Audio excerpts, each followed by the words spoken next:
Note the disclaimer.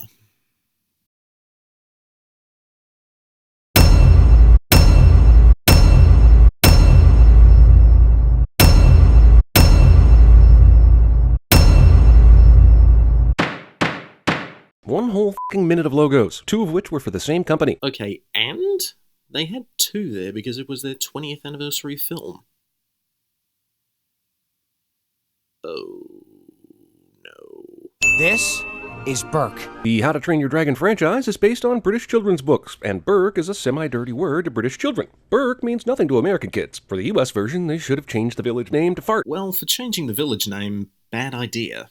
Merely because this is a joke some people would understand, and the openings would have sucked if he said, "This is Fart." And to borrow once again from Edache, they only change the words in localization if something that's innocuous in the US is dirty or offensive in the UK.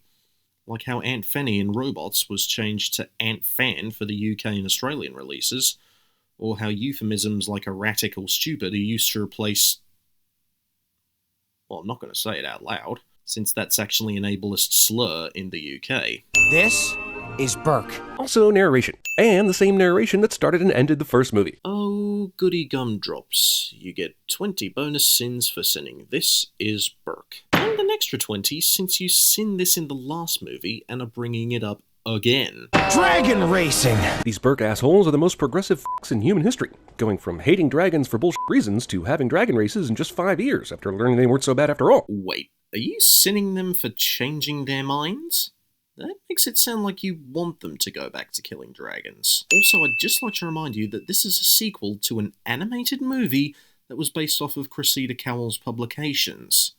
This isn't our reality. Also, discount Quidditch. Oh, Jeremy, Harry Potter called. He wants his sport back. That's 9 for the twins! Of course the twins are winning, they're 2 people, and they have the dragon with the 2 heads, giving them an unfair advantage. Interesting you cut out the scene of Fishlegs and Snotlout fighting over a sheep in order to give it to Roughnut, a girl that they're both simping over. Because the explanation you just gave is complete yak dung due to what we see during the race. Now, dragons used to be a bit of a problem here, but that was 5 years ago. Everyone was terrified of dragons, and they constantly burned down the village. Yes, that was a bit of a problem. But they domesticated dragons in only 5 years? Come on. Having the sin count as usual, Jezza? Also, you say only 5 years, as if that isn't 1,825 days between Hiccup defeating the Red Death until now, plus 1 or 2 leap years. You must have gotten it confused with 5 months. We have custom stables, all-you-can-eat feeding stations, a full-service dragon wash. Burke could not possibly have the infrastructure to support this nonsense, but I'm guessing they sold high on all those dragon tiers. These Vikings were previously at war with these dragons and had to constantly rebuild their homes and businesses. And since we see the construction beginning at the start of the Netflix series Race to the Edge, when Hiccup has turned 18, and what we're seeing here is the completion of those builds, it would likely be assumed that with approval from the chief, and under Hiccup's careful planning, supervision, and the help of dragons that can lift heavier loads, this wouldn't have been taking too long to construct. Plus, they mine their own elements, they hunt their own food, and their system doesn't use money, more so barter or trade. Even top-of-the-line fire prevention, if I do say so myself. As long as a dragon starts a fire right under this exact spot, otherwise they're screwed. Okay, I initially told myself when I started watching this that I won't bring up any bonus material, but I am going to have to break that rule. Hiccup explains the new layout of the village in a special feature on the How to Train Your Dragon 2 disc, where he talks about the fire prevention system, as the decommissioned defense towers have now become rain catchers and water storage wells, which feed an aqueduct system that can deliver as much water as needed to put out accidental fires anywhere on Burke. So no, it isn't localized to only one area. And yes, he brings up that this isn't fire prevention, but come on, it's extinguishing it and preventing it from spreading. That's at least got to have some leeway there. This town exchanged their dragon cruelty for sheep cruelty. Too bad they don't have a toothless to show them the error of their ways. I think being flung from a catapult would be the least of a sheep's worries here, bud. Gotcha! Adult sheep can weigh well over 100 pounds, yet these kids are able to throw it around, hold it with one arm, and do backflips and without breaking a sweat. Excuse me? Starfly! This guy is not only wielding a weapon that would be nearly impossible to carry, but he hits his friend in the face with it, and he isn't dead the next time we see him. He is completely fine. We're still doing this, huh? Okay, let me remind you that dragons exist in this world, and this takes place in a Scandinavian country like Norway or Iceland from a long, long time ago, yet the adults speak with Scottish accents and the riders here all sound American. And yet you're sinning the fact that Astrid is carrying a sheep under her arm like a woolly football, and Snotlout hits Fish Legs in the face with a hammer, and yet neither of them suffer any ill effects. Thor almighty, this isn't our reality! This movie outdoes the look of the first movie, which was already amazing. So amazing, I'll take off a few sins for it. Yes! Thank you! Removing sins for Roger Deakins. What in the name of Wile E. Coyote is this bullshit? First off, Looney Tunes called and they want their character back. Probably wrapped around a cactus or under a boulder. Secondly, this is a flight suit which Hiccup built that allows him to glide solo in case A, a maintenance issue occurs with Toothless's tail, B, if Toothless just so happens to get caged up by an enemy, or C, he somehow manages to fall off. Any more dumb questions? It seems a little reckless for Toothless to be spitting fireballs at Hiccup, especially after he seemed reluctant to do this in the first place. Toothless isn't aiming them at Hiccup, and Hiccup is gliding over them. This is a maneuverability exercise, so Hiccup could continue to work out the kinks in the suit. They both survived this. Luckily for them, there was a much softer rock pillar directly behind the one he almost slammed into. Do you remember when Hiccup shot Toothless down in the first movie? That fall looked far steeper and harder than this one, and he still survived. Plus, he was holding Hiccup under his wings, so that's how he is still alive. You know that doesn't wash out. What, dragon slobber? That doesn't wash out? Isn't that essentially water? And you're in a society with all-you-can-eat dragon buffets. Well, yes, but it's also mucus, and that takes ages to wash off anyway. In the case of Toothless's slobber, though, it's more like a glue, so it's going to be impossible to clean off. Astrid manages to find Hiccup in this uncharted area Hiccup and Toothless crashed into. Maybe that's because for 5 years, and during the events of Riders of Burke, Defenders of Burke, and Race to the Edge, Astrid has come to expect this kind of behaviour from her boyfriend.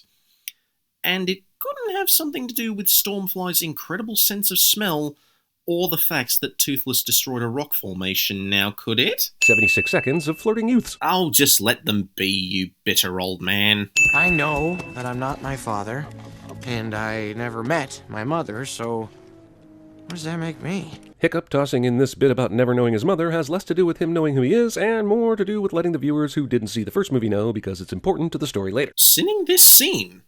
Would you have preferred Valka be left out of the story? The Emerald City! Or did the Wizard of Oz merge with the Fortress of Solitude? Ah, geez, I'm currently on hold with the Wizard of Oz who want their wizard and locale back, and now Superman is trying to get through on the other line. So thanks for that, and now I have a gift for you, a doubled up pop culture reference sin. What happened here? I know what happened. Elsa got banished again. Oh great, now Frozen is calling me. Viking lightsaber. Oh, for crying out loud, if you keep this up, I'm gonna have to get a Thor damn secretary. 4 sins for referencing Frozen, Star Wars, Superman, and The Wizard of Oz, where they bloody well don't belong. How do you suppose we explain this mess to Drago Bloodfist? Drago what fist? Pretty rich of a dude named Hiccup from Burke to make fun of anyone's name. So? He's able to take it as well as dish it, right? Also, hypocritical hypocrite tells a guy named Hiccup not to make fun of someone's name, then does it himself later. Not to mention the fact that he already made fun of it in the last movie. These dragon hunters are inexplicably unarmed, so Hiccup and Astrid are able to free the dragon and fly off with no trouble at all. Because Toothless shot a plasma bolt at an ice shard, causing it to fall, and the dragon hunters were ducking for cover.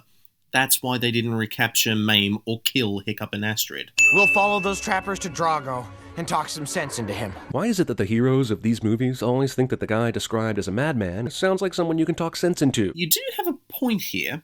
However, unlike his father, Hiccup is not a man of war. And because he was able to turn an entire community's perception of dragons, including a berserker chief and the former leader of a dragon hunting clan, he figured it could work for Drago. Ultimately, he's proven wrong here, as Drago is just that bad, leading to Stoic's death. So what you are doing here, Mr. Scott, is using a critique against an in-universe character that the movie has already acknowledged, and sinning it as if you came up with that idea. What are you doing? So either Hiccup didn't take the 5 minutes to land and explain his plan to Astrid, or he's making it up as he goes along. Or it's the case that Hiccup was intending to do this alone until Astrid followed him off the island, and is now improvising due to the added company. This doesn't kill them. So something that has the effect of a flashbang doesn't kill these hunters? That's your critique? Me likey. This girl is actually so enamored with Kit Harington, she's willing to be captured by him, with the likelihood of scoring very low. So too did Ygritte and Daenerys. You know how they turned out. Hiccup's mother is wearing her Grand Wizard of Dragons mask, because when she goes flying around, she needs to look potentially evil. The goal of this was to misdirect the audience here, and she dresses like this to intimidate the hunters that are out to capture the dragons that she protects. Also, Hiccup ends up wearing a helmet when he flies. So too will the rest of the gang in the third movie. If I find out you've sinned that too, I'm going to be really pissed. Hiccup's mom is able to stand on this dragon without losing her balance or getting knocked off, because movie forgot how wind works. As she explains later, she spent 20 years living with dragons, so she would be more adept at riding them like this, as opposed to Hiccup, the dragon riding clan, Stoic and Gobber, or the rest of the Burkean residents. And as I've explained several times here now, this isn't our reality. Toothless doesn't drown twice in this series. Why on Helheim's Gate would Toothless drown here? He's got blocks of ice to climb up on, and yet he doesn't show that scene. Highly suspect, Mr. Scott. Gasp! She recognizes Hiccup's small, basically unnoticeable scar that no one has ever mentioned before. Because despite it being shown through the first movie, it wasn't important until now. Also, Mom knows who her kid is after last seeing him as a baby, and because of a scar that she forgot about long ago because she was whisked away 5 seconds after he got it. Come on, dude. Parents will easily pick up on these things, especially since it's a familiar shape on the same location that she saw him getting scratched by Cloudjumper. She even prefaces this by saying a mother never forgets. But a mother never forgets. So I guess we figured out what happened to Merida after the end of Brave. No need for Brave 2, Pixar. We're warning you. Wait just one sodding minute. Now you've heard the line and refuse to remove a sin for it, but instead make another comparison and reference to Brave? This is nowhere near Scotland. So for all this, you're getting 2 sins. And if you keep making references to Brave, I'll throttle you. Stoic and Dauber conveniently... I'm sorry, Dobber? Utter disrespect. Get his name right next time.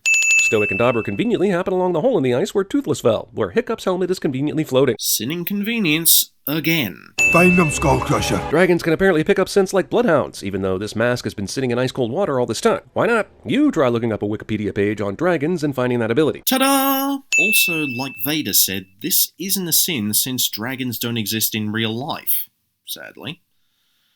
So the writers can assign any ability to any dragon that they please. That's why Toothless is cat-like in his movements, why Stormfly and other nadders have blind spots right in front of their faces, and why Gronkles have a stone-based diet. So saying, this is wrong, like this, makes me think that when you were a kid, you'd only let other kids play with you if they only played by your rules. There is remarkably little dragon shit on those rocks. Maybe because we don't need to see it. By the grace of Odin, they could have a separate area for it. Muppet ripoff dragon. I don't remember a Muppet looking anywhere close to Cloudjumper here.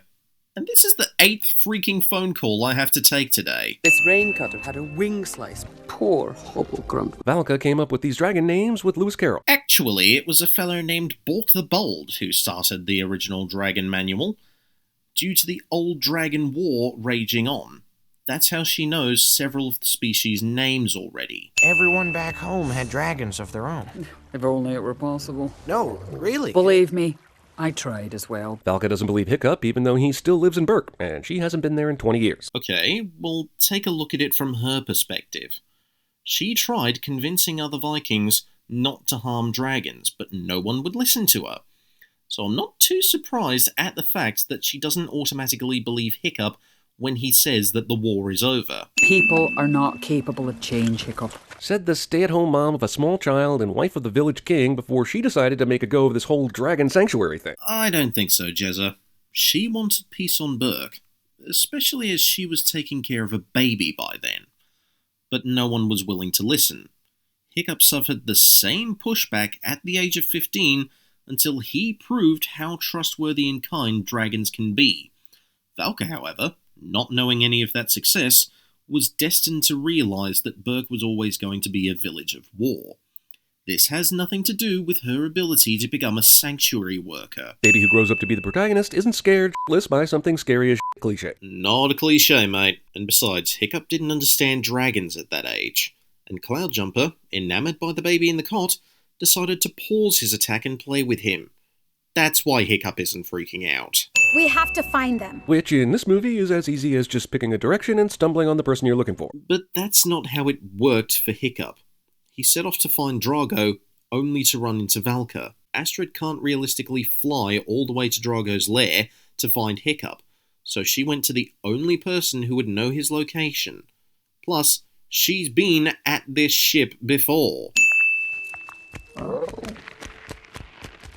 Every dragon has its secrets. And Valka just happens to know what they all are, and how to reveal them. She's been living on this island for 20 years! She's seen all sorts of dragons come and go and learned about all this stuff in the field. It didn't just come out of nowhere, as you seemingly like to say. Also, how does Toothless not know his body can do this? Before you go any further, he hadn't hung around other Night Furies for the longest time due to the actions of Grimmel in the third movie. Valka may possibly have seen one, but Toothless has pretty much been the only constant Night Fury around the village. Also, you mean after 5 years of riding Toothless, Hiccup never learned this easy-ass trick, even by accident? Refer to the previous sin. They know we're missing, and they have tracking dragons. Astrid tells Drago that everyone from Burke is a dragon rider, along with specific information about the main characters, giving him an opportunity to attack them before they can attack Drago, making Astrid some sort of Bond villain/hero. This is her first time meeting Drago, and she has no idea what he's capable of. This is supposed to be a scare tactic to get him to back down, until she hears that he has his own bewilderbeast to challenge the Alpha Dragon. I think we did well with this one, Val. I think you did well, Stoic. Thank you for clarifying what Stoic means without any context. If you mean raising him, you may have a point right up to the moment he started treating Hiccup like a bad case of eelpox until the business with Red Death occurs. But if you mean his work rescuing, training, and adopting dragons, then it was mostly more so all of Hiccup's doing, with just a little extra push from Stoic. Will you be my wife once again? Marriage extortion. What? How is this extortion? They've been separated for 20 years and only just found each other again. Movie expects me to believe these kids were able to get past all the guards and soldiers, hide in the traps with their dragons. I'm gonna have to stop you right there. Eric took out the guards just before they walked the plank. Then he and the riders climbed inside the cages and cut the restraints which freed the dragons. But since you cut that out of the movie, then you're getting a bonus in your sin packet today. Spend them wisely. Because eventually she's gonna marry both of these guys? There's some adult themes, I'll tell you what. They ignore her at the end of the movie. But then Fishlegs wins the game in the third movie. The Alpha. Now we have a fight. Drago is standing alone, talking to himself for most of this battle. Like I said in the Ratatouille video, talking to yourself is not a sin. Then it's a good thing I brought a challenger. You can totally kill Drago right now, by the way. How? Force feed him her staff, shove the end out of his rear, and roast him on a spit? Fun to think about, but it won't work. This movie suddenly got Godzilla, Pacific Rim, and Clash of the Titans on our asses. Oh, for the love of Thor, can you stop? I am getting swamped with calls here. It takes more than a little fire to kill me. This is true of most Burke citizens. The dragon attacks in the first movie yielded no fatalities, and I'm pretty sure no one in this movie will be killed by fire either. Double dipping again. You brought this up in the previous film, and it's not even accurate here, as Stoic is taken out by a plasma ball towards the end of this battle. Instead of designing a different Godzilla dragon, let's just make two Godzilla dragons that look exactly the same. But the bad guy dragon is black, and the good one is white, because that's racist. And what would be the point of making one dragon different? The wildebeests are the natural alpha species, as Valka mentions to Hiccup. And this isn't an issue of race, because A, the evil wildebeest is being abused by Drago to achieve his own goals, and Toothless is blacker than Drago's bewilderbeast, and a good guy, and the Night Fury wins! Don't make a children's movie about dragons goring each other to death if you don't have the guts to show blood. Oops! Proofreading error! Also, this kind of thing was pushing the rating anyway. Blood would have made it far higher. I guess there are other main characters fighting in this huge battle, but I guess they're not important, or they're flying around waiting for the movie to pay attention to them. Who knows? This feels like a bloody, confusing battle where nobody's dying. No. Stoic dies in this battle. All of this loss. And for what? Hiccup still thinks he can talk to this guy. At the risk of sounding like a broken record, you're repeating yourself. To become unstoppable?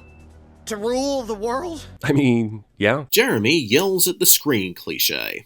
If Toothless is being mind-controlled right now, what's taking him so long to kill Hiccup? The Alpha, and by extension Drago, is instilling fear into Hiccup. If he went faster about it, the rest of the movie would just be far more grim due to Stoic and Valka losing their son, Astrid losing her boyfriend, Toothless losing his best friend, the rest of the riding clan losing their leader, and the village not having an heir anymore if Stoic dies or retires. Not to mention it would either lead to Stoic breaking the peace deal with the dragons and try to kill Toothless as revenge, or would end up taking his anger out on Drago and risk losing his life in the process. Moments earlier, we saw Toothless's purple fireball completely obliterate several giant weapons, yet when Stoic takes a Toothless fireball to the chest, he still remains entirely intact. And isn't this supposed to refute your sin about nobody dying in this battle? Also, the sin counter disappears for a brief second. Another editing mistake. And I know I'm not immune from them either, but they're a $1 million production company and I'm just a one-man show. Get away from him! Even though it's totally obvious Toothless was mind-controlled, Hiccup decides to blame him for dumb and infuriating reasons. Sweet baby Thor in a thunderstorm. He just saw his dad die.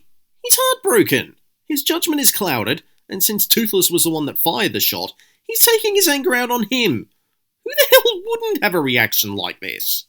He took all the dragons? Not all of them. Since they couldn't defeat Drago with hundreds of adult dragons, they're going to try and defeat Drago with a few baby dragons. And based on how much time is left in the movie and the kind of movie this is, they're probably going to succeed. That is wildly incorrect.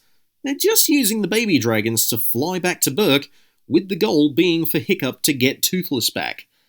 The babies only play the role of transport, not in aiding in the battle. But won't that bewilderbeast just take control of these guys too? They're babies! They don't listen to anyone! Oh sure, let's just ride our hopes on that. Besides, this is mind control, not real communication, right? Vader has the best explanation for this one, so I'll let him cover it. My best guess is that because the baby dragons don't have a fully developed brain, the Alpha isn't able to control them. Also, if they don't listen to anyone, how are you able to ride them and guide them where they need to go? They'd be perfectly content staying back on Pandora, right? Oh, for the love of Thor! This is the 11th Thor Forsaken pop culture reference in this damn video. There's gonna have to be an updated sin count now. Also, they still need a ride to Burke, the sanctuary is in ruins with no Alpha running it, and once Valka moves back to Burke and Toothless becomes the new Alpha, there's no reason to return to the ruins of the Bewilderbeast cave. Sheep Plinko. Not a sin. You'd never hurt me. The real you is inside there somewhere, cliche. Once again, misusing the word cliche here. It still brings an emotional response. How are you doing that? Movie magic. Also, Drago is letting him do this instead of flying away, or making the alpha male make Toothless hit him with a fireball. Alright, that's enough static and lying out of you. CinemaSins cut the explanation for the scene, which I shall briefly showcase right here. He's not yours anymore. He belongs to the Alpha. But please, oh great Dragon Master, try to take him. He will not miss a second time. Much like how Astrid underestimated Drago, he is now doing the same thing to Hiccup, believing he has already won, and that this particular affront would be easy. Is he incapable of being re-mind controlled now? That was only because it was Drago's bidding for the Alpha, and Toothless has just tossed him on the floor like a discarded banana peel. Hiccup's aim is impossibly impeccable. Sinning good aim. This is Burke. God damn it. Oh, for Thor's sakes.